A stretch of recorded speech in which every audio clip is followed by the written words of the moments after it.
Friends, welcome to our today's session on GST. So you might have heard this topic already. You know what is the expansion of GST. I expect you will be replying me promptly. What is GST? What's the expansion? What is the full form of GST? Goods and services tax. Goods and services tax. Fantastic. That is the expectation I want. Not goods and service tax. Goods and services tax. That is what we are going to learn. And let me show you something first of all to give you some idea how taxes are collected. Directly we'll enter into the practical things. Just to give you an idea, let me show you something. And let us set the objective of today's class. Today we'll try to understand, or today we'll try to develop a basic level understanding of indirect tax. In this class, that is the objective. We'll look into that. And in that context, we might have to visit some websites. This is one of the websites we might have to visit. That is, you see, CBIC website, Central Board of Indirect Taxes and Customs. You can find out the website ID. Address is here, cbic.gov.in. I expect all of you make yourself familiar with visiting this website after the class. One more website may also be relevant. Today, we may visit this website also. You can see the website address. Can you read it?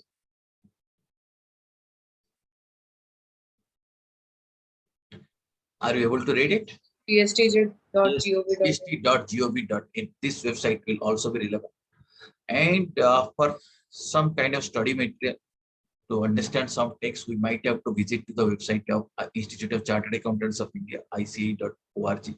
There are also some materials will be available for us to understand the topic.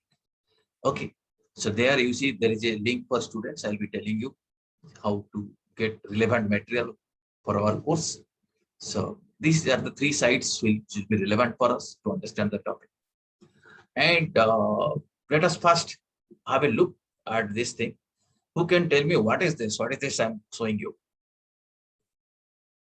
Who can tell me what is this? A bill of Amazon. Okay, it is a bill. Bill. Yeah, it is, or you can call it is a Invoice. a bill, it is an invoice. And you can see here what is written here, tax invoice. We'll be learning what is that tax invoice, right? Tax invoice or bill of supply or cash memo, right? And you have to tell me a few questions. All of you, please try to participate. Please tell me who is the seller. Look at the bill and tell me who is the seller in this bill. Sir, Cloutel India Private Limited. Yes, you are able to identify. Here you see sold by, it is written. This is the seller. Okay. And you have to tell me seller is located in which state? Karnataka. Karnataka. Fantastic. Now, can you tell me seller is having a GST registration number? Okay. Can you read it out somewhere? Tell me where is that GST registration number of seller? Under the address, it is a GST registration number. Please read it out. What is the GST of seller? 2988 QCS 4259 Q1Z6. Fantastic. So you are finding this is the registration number. You see, this in this bill, the PAN number of the seller is also provided. Are you finding any link between the PAN and GST registration number? Do you find out? Please observe quickly, observe minutely, and try to find out, is there any link? Is there any connection between this GST registration number and PAN? Yes, sir. The PAN number Yes, is included in the GST number. Okay, so you think in fact this is a PAN based number. You find the PAN number is already there, already included in the GST number itself. Is it not? Yes, sir. Okay, this is something you are finding. Okay, now tell me who is the purchaser?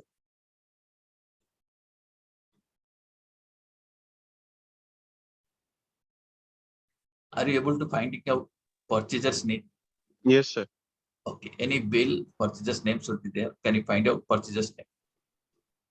Who is the purchaser? Sir, Prog Procession Party. Okay, the purchaser is from which state? Bhubaneswar. Purchaser is from which state? Odisha. Odisha. Purchases is from Odisha. That is what you are finding out. Okay. Now there is some product has been sold and some charges or some services also has been sold in addition to that. So it includes, let us say, goods plus it includes services. Both the things are there. Can you tell me what is the rate of GST which has been charged here?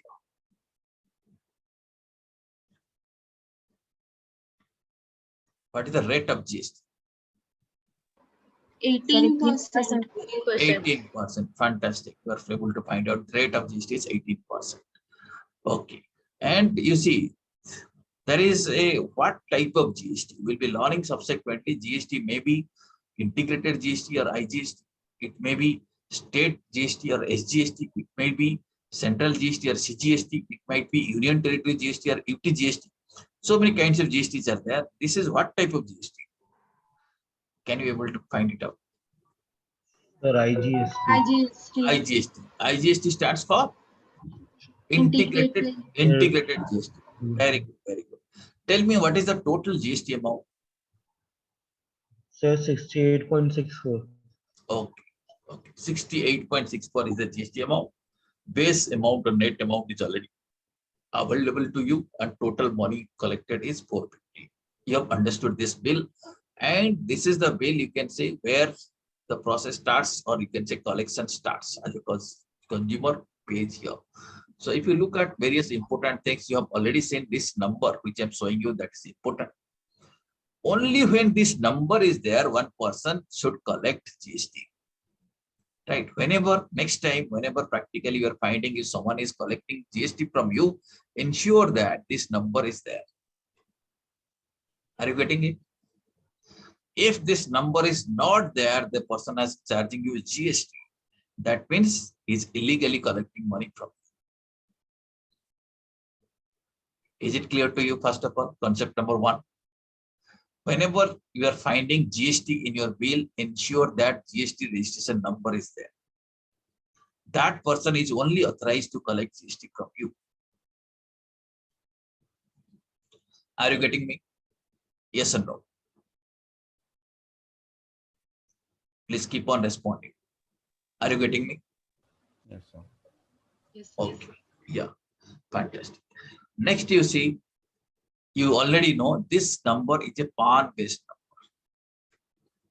number. Okay. So it is linked to your PAN. That also you have already identified that thing. And you can able to find out the GST amount. The GST amount is the base amount multiplied with the tax rate. You can find out this is the total GST amount. Okay. Are you able to understand this?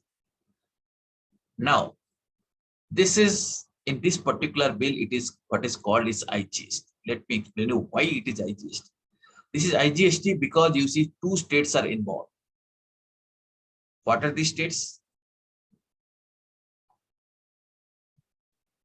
Karnataka and Odisha. Karnataka and Odisha states. Right. When more than one state is involved, or one state, one union territory is involved, or more than one union territory is involved. That means when matter goes beyond a state, then GST which will be charged is IGST. Okay. Is it clear to you? It is IGST, 18%. Now you see, this is the Karnataka state and Odisha state. Two states are involved. So therefore, IGST is left. Is it clear up to here? Few concepts we have learned today. First of all, to charge GST, what is essential first of all? First thing you tell, in order to collect GST, what is important first of all, you should have a GST registration. Second concept is that if multiple states are involved, then what kind of GST will be collected? IGST will be collected. And GST registration number is linked to PAN. Right? And this will give you a brief idea what are the minimum things which are required in the bill. Subsequently, when we learning invoicing at that time also we'll be learning in detail. But briefly, you have understood these are the things which are essential in a bill or in an invoice. Now, friends, I'll be showing you. Yeah. One more bill. Look at this bill. Now here you see, this is also tax invoice, is it not? Yes or no? Please keep on responding. Yes, sir. Yes, sir. Tax invoice. Tell me who is the supplier?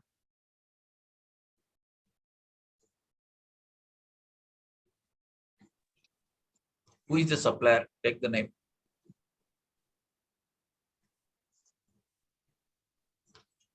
Can you find it? Bampton Associates. Sisters. No, supplier is Tristar. As you are saying, Tristar Software Solutions Limited is the supplier. Okay. And who is the purchaser? Maps and Associates. Okay. Here you see this is a different kind of bill. Bill, there is no standard format of the bill. And one thing you can find out, suppliers GSTN, can you read it?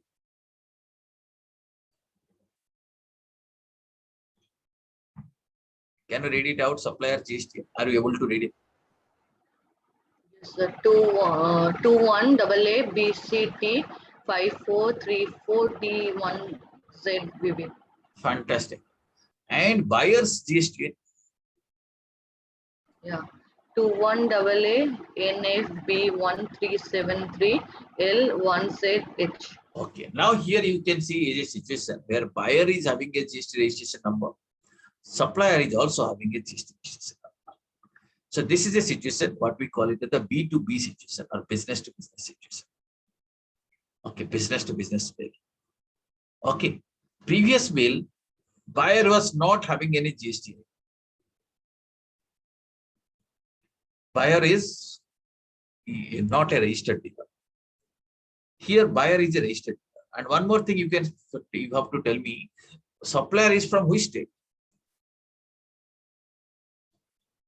Odisha. And buyer is from which state? Odisha. Odisha. Can you see here is one thing written, code 21. Are you finding out? Yes, sir. So supplier state code is 21. What is the buyer state code? That also you can find it out. It's a Same. B2B. Same 21. And you can find out this where 21 is appearing in GSTIN. Here you see, if you see their IN, first it starts with 21. Here also it starts with 21. Is it not? Yes, sir.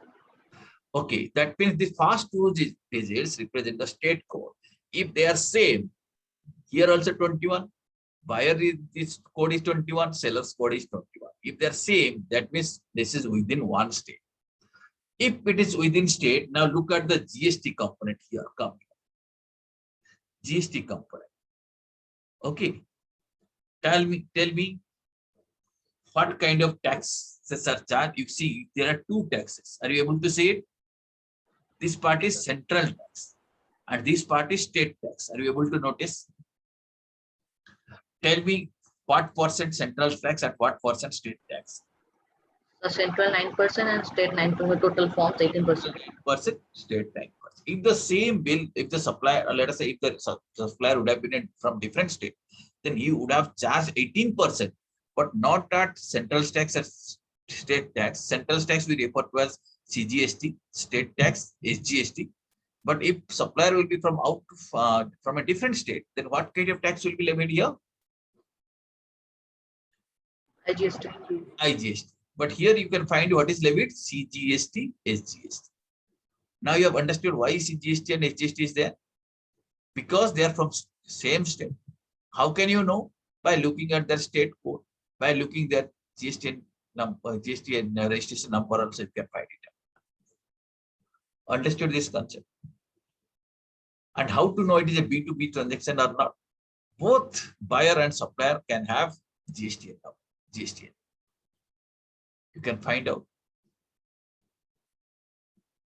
Okay, are you able to see? CGST and SGST is implemented. Rate is 9%.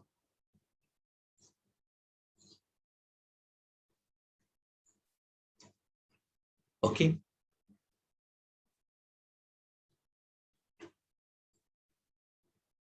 Are you able to understand this concept? Now, friends, I'm showing you one more bill. Here also.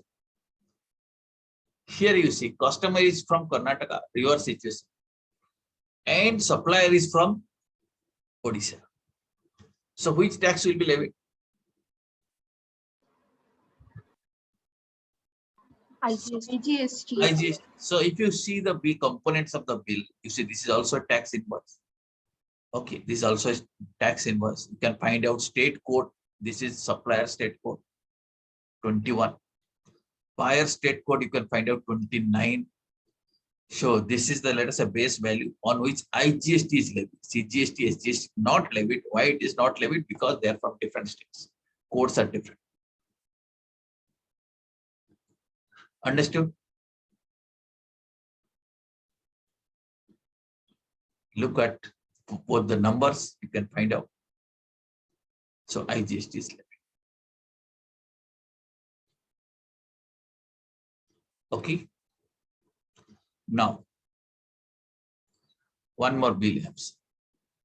Here you can find out the supplier is from state of Odisha. Buyer is also from state of Odisha. Okay, you can find out. How can you know? But you can compare both the GST. How will you know that both of them are from the state of Odisha? State code, sir. State code are same. State codes are same. So you can find out. In this case, what will be levied? Same type of service, but whether IGST will be levied or only CGST and SGST. CGST and SGST. CGST and SGST. So this concept is clear to you, I think, in which situation CGST will be levied, which situation is SGST. So in this process, you see, when a bill is raised and customer pays the amount, what happens? Money comes from the customer, money comes from the consumer to whom? To the seller, to the supplier. In GST, in the terminology, we'll call in the supplier. Right? Earlier on VAT concept, we are calling it a seller. Because seller means it's for goods. There are two taxes, two types of taxes, you know, VAT and service tax. But under GST regime, what will happen? All are supplied, whether we are supplying goods or supplying services. Both are supplied. So in this case, money is coming to supplier. Now tell me what supplier is going to do with this money. Money is collected from you. Suppose you are the customer, you are the consumer. Money is ultimately collected from you. Then what is your responsibility? Money is collected from you. Then what is the collector's responsibility? What is the shopkeeper's responsibility? Next thing, what he is supposed to do? Pay the actual tax to the government. Pay the actual tax to the government. And a supplier might be having some CGST collection, some SGST collection, some IGST collection.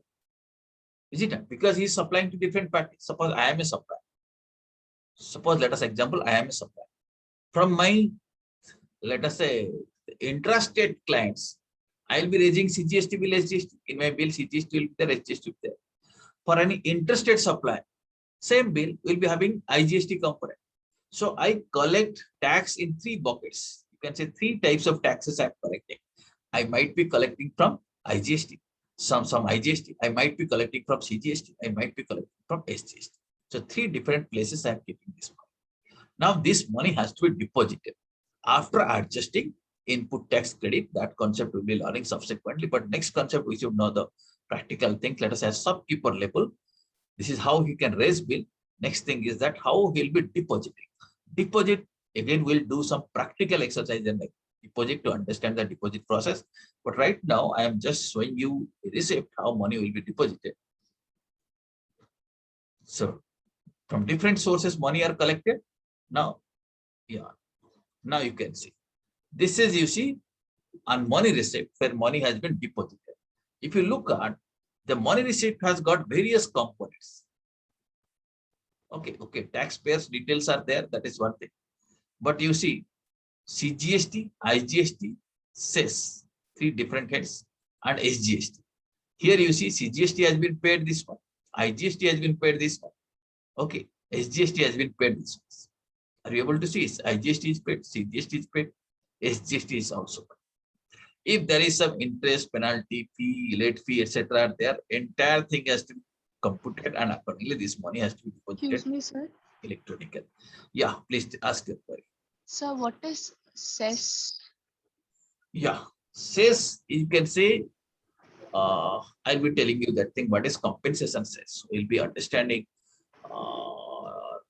Let us understand the.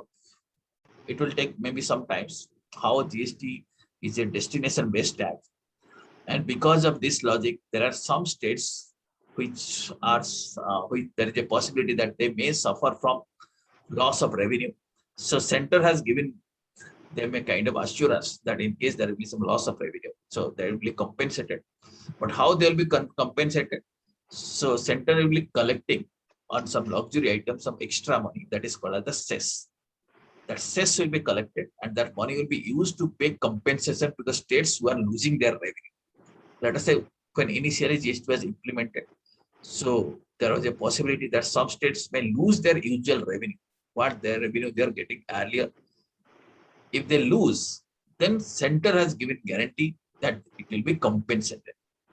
Okay, so that is different thing which is collected. We'll be learning in due course, but right now just have an idea. This is a money which is collected by center to compensate the states.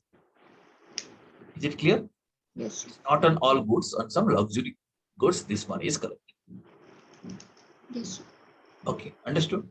Now you have understood basic process from the shopkeeper's point of view, how money is collected and what it does. Now, one thing is sure that he has to keep track of all these things. How much money is collected from CGST, how much collected from SGST, how much money is collected from IGST. He might have to do separate accounting for all of them. We'll be learning the concept of accounting also subsequently, because that is also important for any businessman or any dealer to deal with. Then how he'll be adjusting ITC, how we'll be paying all these things practically, we'll be learning. Okay. After this, is it clear? It is necessary to keep track of all these taxes separately. Now,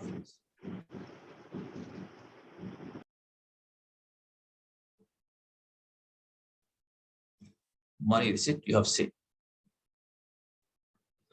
Now, what I'm showing you right now.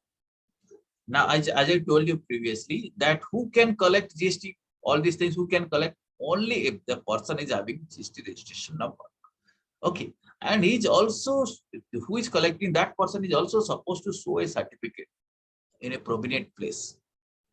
People can see that he is authorized to collect these taxes. Okay. And this certificate, some certificate like this. Have you ever seen a certificate like this anywhere? Next time you go to a shop, try to mark it, whether this is displayed or not. This certificate is called as GST registration certificate. Are you able to see it?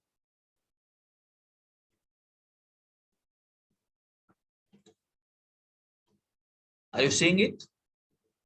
Yes, sir. GST registration certificate. So you might have seen this certificate many places. If you have not seen it or if you have not marked it, hereafter please keep on observing. Wherever you are going for shopping, ensure that this certificate is displayed. And in that bill, if GST is collected, then GST registration number should be here. Here you see this is the GST registration number. This should be mentioned in the invoice itself. There are many other things which needs to be mentioned in the invoice. So we'll be learning it when we're learning that invoice chapter. And but here, after what you do, whenever you are seeing an invoice, please observe it closely and develop some idea that what are the normal content of GST invoice or tax invoice. This is your goods and services tax identification number. In short, that is called as GSTIN.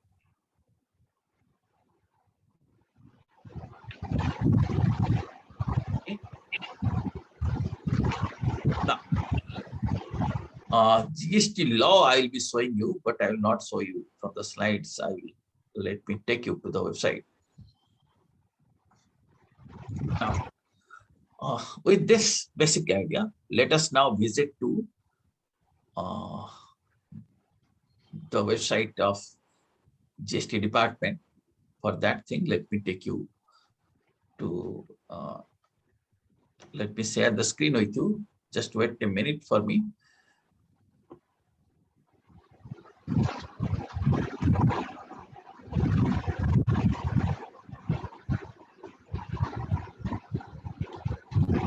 A request for those who are not participating in the discussion, please switch off your mic. Bharat, please switch off your mic.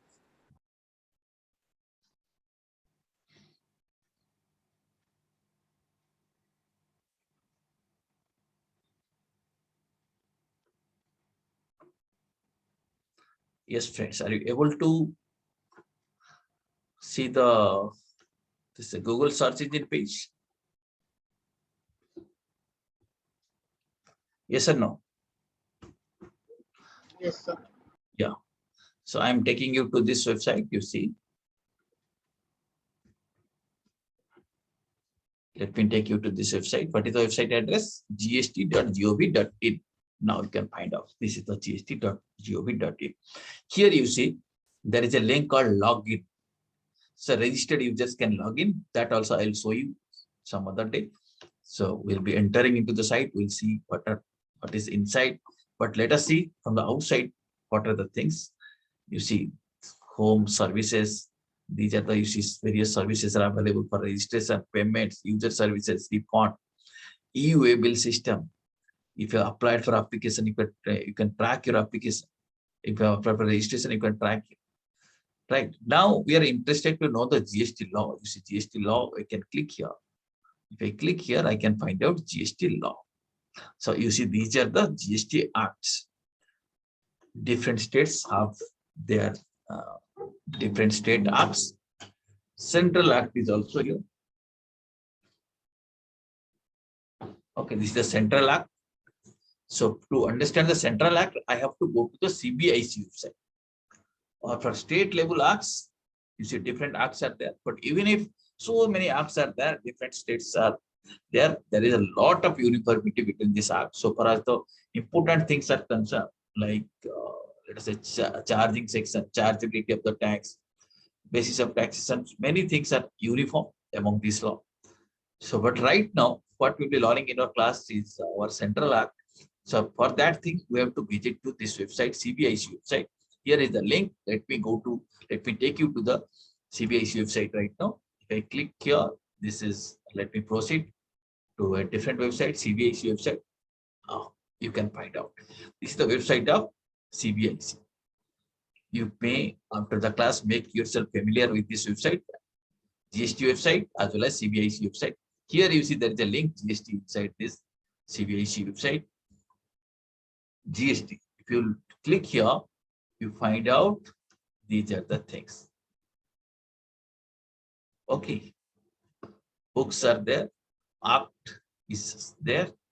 So let me take you to the acts. So the law is in the act. Now you see IGST Act is there. CGST Act is there. We are interested in CGST Act now. So let me click here. You can find out CGST Act. So you can find out how Act looks like. You see, these are the various chapters. You can download, entire book is here. Now you can have it. You can have a look at this.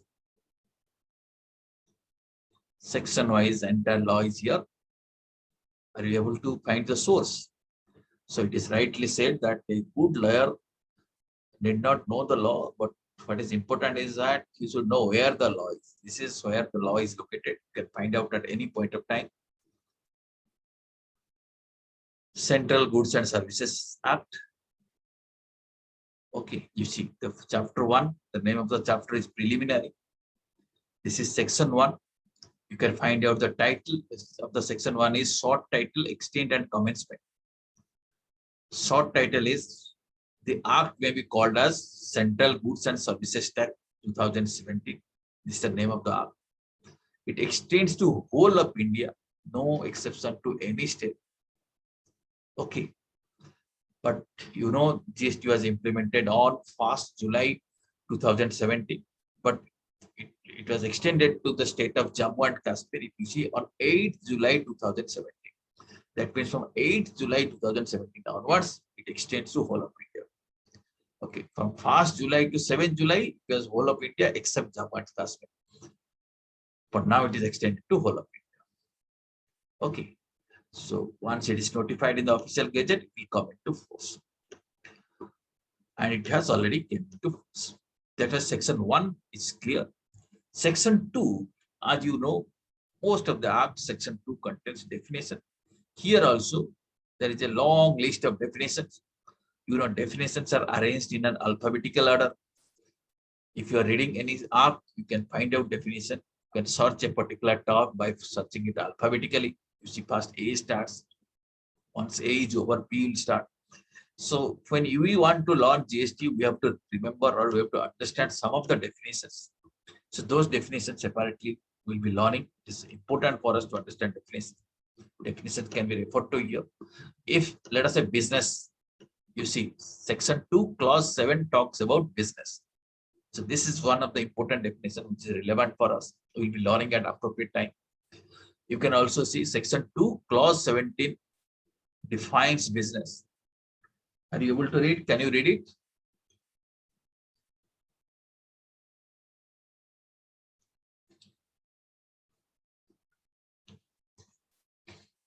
Some of you please read it. Business includes any trade, commerce, manufacture, profession, vocation, adventure, wager, or any other similar activities, whether or not it is for the pecuniary benefit. Okay. You see, so many items are there. This is only one item, but what is important here, we have to understand that this is an inclusive definition. It says business includes. It has not been said or it has not been defined that business means A, B, C, D, E, F, G, S, not like that. It says business includes. The term includes is extremely important for us because this is how law has defined the term business. Long list of things here. Next time, whenever you are learning definition, please ensure that please try to focus whether this is an inclusive definition or exhaustive definition or inclusive cum exhaustive definition. This is an inclusive definition. That is also important. That concept is also important for you. So like this, various terms are there. Capital goods also important for us. What is cess or compensation cess? Okay. So that also will be understanding. So various terms, as you can see, defined here. Some of the important terms will be learning in due course.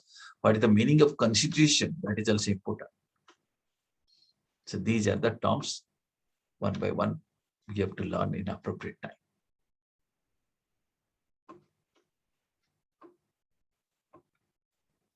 Okay.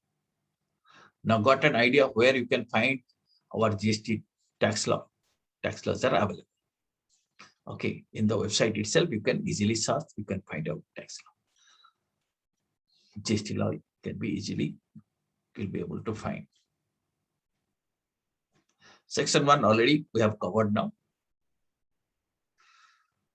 Now, this part, I told you this is section 1, but prior to that, whatever is written in the law, this part is called as the preamble. Preamble talks about the purpose of the law. When we are learning GST, we are learning the impact GST Act. Several acts are there. So right now we are learning Central Goods and Services Act 2017. Chapter 1, as you know, every law is divided into various chapters. Chapters are again classified into various sections. Sections are classified into subsections. Subsections you can find classified as clauses. Clauses might have subclauses. Subclauses might have items like this. It goes on. So therefore, it appears when you read a law, it appears little complex. It appears little difficult to understand because sentences are extremely long. So, book writers, what they do, they break those sentences into small pieces so that you find it easy to improve the readability. Those sentences are broken into pieces.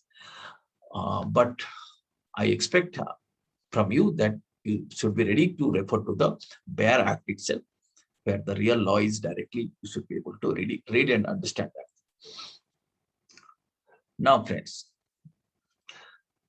that before this starting of chapter 1, what we are seeing now, this portion is called as the preamble of the law. If you want to understand what is the purpose of the law, why the law has been implemented, then you can understand. Then you can read the preamble and understand it. Section 1, section 2, I told you. Now, coming to very basic concept of tax. So, all of us need to appreciate that tax is not a voluntary payment. It's not a donation. It is collected by government through enforcement. That means through law only it can be collected. So lawfully only it can be collected. Only those people who are authorized to collect, they will be able to collect only. Not that anybody else can collect. The money which is collected or which is paid by the citizens of the country, they are used for the public services. The collection of taxes are important. It has got a lot of socio-economic benefits. And to fulfill these socio-economic objectives of the government, taxes are collected. And these taxes, which is collected for the development of the country, can be classified broadly into two categories. One is direct tax, second one is indirect tax. Okay, so you have already studied direct tax. You know what is that. So direct tax is a tax. What happens here? The person paying the tax to the government directly bears the incidence of the tax. That means the ultimate effect of the tax is borne by the person who is paying tax. For example, suppose someone is paying income tax. He is bearing the burden of it. He is not able to transfer it. He is the person who is paying money to the government and he is bearing the burden. He is feeling the pinch. Whereas the indirect tax, suppose you are paying whatever you consume, if you are consuming anything, you are paying indirect tax on it. Indirect tax is deposited in government's account by the shopkeeper or by the dealer. But the dealer or shopkeeper is not bearing the ultimate impact. The ultimate impact is borne by the consumer. So the person paying the tax to the government collects the same from the ultimate consumer. That means shopkeeper is paying tax, but he is collecting it from the consumers. Thus, the incidence of tax is shifted to another person. The shopkeeper is able to shift the burden of the tax to the consumer. Similarly, manufacturer is able to shift the burden to the shopkeeper. Shopkeeper is able to shift the burden to the consumer. Ultimately, the consumer who is bearing the impact, bearing the incident, but tax is deposited by the intermediaries. Okay, understood this? Direct tax is progressive in nature. Progressive in nature means high taxes for some people, low taxes for some people. Some people are totally exempted. People who are having more income, they pay more tax. Those who are having less income, they pay less tax. So it's a progressive tax system. Whereas indirect tax is regressive in the sense, irrespective of whether somebody is rich or poor, indirect tax is collected at the same rate. Rate of tax is same for all consumers. So all consumers equally bear the burden, irrespective of their ability to pay. Right? In direct tax, the tax is borne by the person himself. Indirect tax is paid, but it is shifted to another person. Ultimately, the consumer bears the indirect tax. And as of now, coming to indirect tax, we have two types of indirect taxes in our country: goods and services tax, and again, customs duty. And direct tax, income tax, is the example of direct tax. Sir, Now, please ask your question. sir, is excise also now included? You see, excise duty is there on some products. Still, excise duty is on some product. Okay, included in the sense. Sir, in the indirect tax. Excise duty is definitely an indirect tax. Okay, it is on manufacture, but on most of the items, excise duty is no more there. It is included in GST. But on some items, excise duty is still there. We'll be learning that thing. Okay. What are the items on which still excise duty is levied? We'll be learning. Is it okay?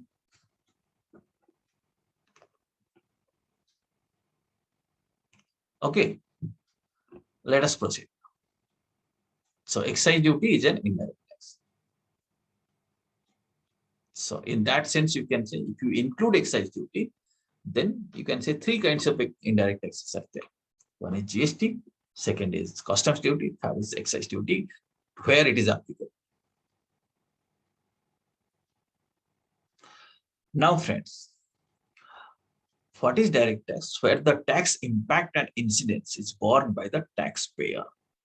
Taxpayer means the person who is paying money to the government.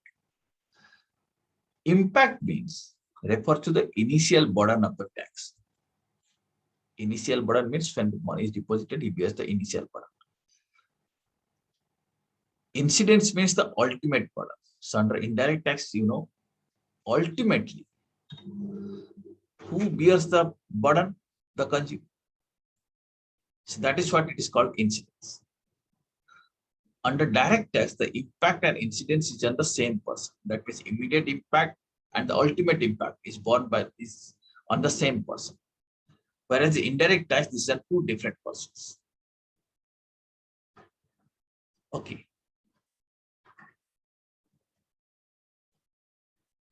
Under direct tax, the burden cannot be shifted by the taxpayer to someone else. He has to bear the burden.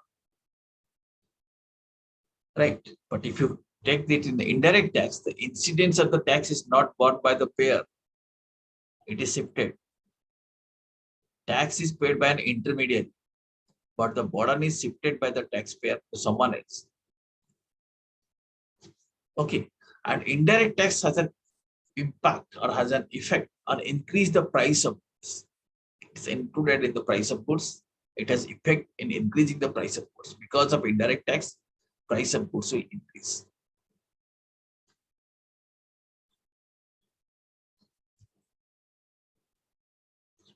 Right? Did you understand the difference between direct tax and indirect tax? Yes or no? Let us please look at this picture. Direct tax impact and incidence is in the same person. Impact means immediate effect. Incidence means the ultimate effect. Indirect tax impact and incidence are on two different persons. Direct tax levy and burden on same person. Here levy and burden on different persons. Examples are income tax, examples are GST and customs duty. Excise duty, some products like some petroleum products is still there. So till they are included in GST net, it may be continued. But gradually we are in the process of eliminating excise and adding it in GST.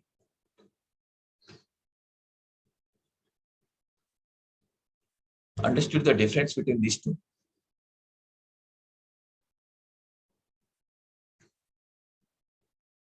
Yes or no?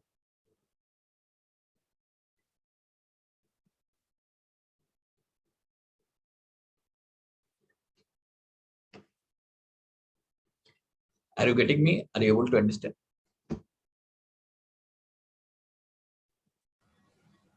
Yes, sir. Okay.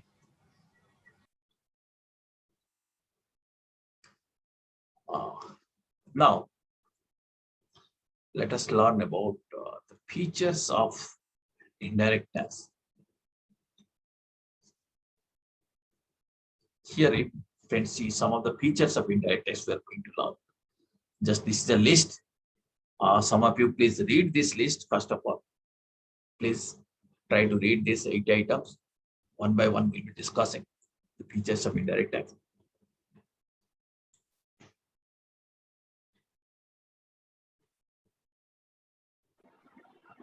Features of indirect tax. The first point, an important source. Okay, it is an important source of revenue. We'll be seeing how it is an important source of revenue. Government collects money through these sources, which is used for development of the country. Second point. Tax on commodities and services. So both commodities and services are covered here. Both kind of taxes. Okay, it is applicable to both. Point 3. Shifting of burden. Under indirect tax, burden is shifted to the ultimate consumer. Point 4. No perception of indirect pinch. That means no one feels when it is paid. Suppose today morning, assume that you have consumed a biscuit. You have paid indirect tax, but you have not felt it. You don't feel direct pinch, but it has already been collected from you. It is included in the price. You have taken breakfast. You don't know how much of GST you have paid. You are not feeling the pinch. Is it not? Is it not? So let us say you are coming in a vehicle, you are using petrol, you have already paid indirect tax on that, but you are not feeling it. That is what it is called as no perception of direct wage. Then Inflationary. inflationary means it increases the prices of goods and services. Point 6, Wider tax base. tax base is wide. Income tax, some people pay, some people do not pay because they're not coming in the tax bracket. Unless they cross the basic exemption limit, income tax liability doesn't arise. Okay. And that too, you see, certain deductions, certain reliefs, all these things are available. If one avail all these things, he may not pay tax. But indirect tax is applicable to all. Everybody pays indirect tax. Therefore, tax base is wide. Every citizen of the country somehow pays some indirect tax. Point 7. Promotes social welfare. It promotes social welfare. How it promotes social welfare? That is, of course, may be a debatable thing, but still you see there are some products, some services which normally society feels that more tax should be collected on those goods. And through indirect tax mechanism, more tax is collected on those goods which are referred to as sin goods. Suppose on tobacco products, the rate of indirect tax is very high. Intention is to discourage the consumption of that particular product. So this is how it helps in social welfare. It promotes social welfare. Point number 8. Regressive in nature. Regressive in nature. Regressive in the nature means it is opposite of progressive. Direct tax is progressive. That means people who are having ability to pay more, they pay more tax. Those who do not have ability to pay tax, they do not pay. But in indirect tax, everybody has to pay tax. Okay, so these are the features of indirect tax. So friends, this was our basic understanding of what is indirect tax. In fact, we got some very brief idea what is indirect tax and in which situation CGST, which situation SGST, which situation IGST gets collected. We'll stop our session right now, and again we'll catch up in the next session. And in that class, we'll continue from this point. We'll try to understand what are the features of indirect tax and some other important issues. Detailed calculations, how tax will be computed. Those practical things also we're going to learn. Okay, so I'm closing the session right now, but we'll be catching up in the next session in time. Thank you very much.